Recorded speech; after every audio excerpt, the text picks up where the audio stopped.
നിങ്ങളെ എപ്പോഴും സർപ്രൈസ് തരികയാണല്ലോ, ഇങ്ങനെ പ്രതീക്ഷിക്കാതെ വന്ന്. ഇന്നും നിങ്ങൾ ഇങ്ങനെ അറിഞ്ഞു മക്കളെ. ഞാൻ ആരോടും പറയാതെ വെച്ച രഹസ്യം നിങ്ങൾ എങ്ങനെ അറിഞ്ഞു?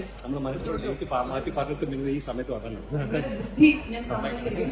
പക്ഷെ എന്നാലും എനിക്ക് സന്തോഷം, നിങ്ങൾ പരിഭവമൊന്നും കാണിക്കാതെ ഞങ്ങളുടെ ഈ ഒരു ചെറിയ ചടങ്ങ്, ഞങ്ങൾക്ക് ചെറിയ ചടങ്ങായതുകൊണ്ടാട്ടോ എല്ലാവരും ഇൻവൈറ്റ് ചെയ്തത്. അപ്പൊ അതുകൊണ്ട് നിങ്ങൾ വന്നതിന് ഒരുപാട് സന്തോഷം. ആൻഡ് എന്റെയും ഇദ്ദേഹത്തിന്റെ പേരാണ് പ്രേം ജേക്കബ്. ഞങ്ങളുടെ വിവാഹം കഴിഞ്ഞിരിക്കുകയാണ്. അപ്പോ ഇനി മുതൽ ഞങ്ങളുടെ അഭിനയ ജീവിതം, ഇദ്ദേഹം ആക്ടറാണ്, എല്ലാവർക്കും അറിയാറില്ല, എന്റെ കൂടെ സീരിയൽസിലും പരസ്യങ്ങളിലും ഒക്കെ അഭിനയിച്ചിട്ടുണ്ട്. അപ്പൊ ഇനി മുതൽ ഞങ്ങളുടെ അഭിനയവും ജീവിതവും ഫുഡടി യാത്രകളും എല്ലാം ഒരുമിച്ചായിരിക്കും. നിങ്ങളുടെ എല്ലാവരുടെയും സപ്പോർട്ട് താല്പര്യമാണ്. ഇങ്ങനെ എന്താ പറയാനുള്ളത്? ഇതിനെല്ലാം പറയാനുള്ളത് എല്ലാവരും സ്നേഹവും സപ്പോർട്ടും എല്ലാം വേണം. So thank you so much. Thank you എല്ലാവർക്കും. Thank you so much.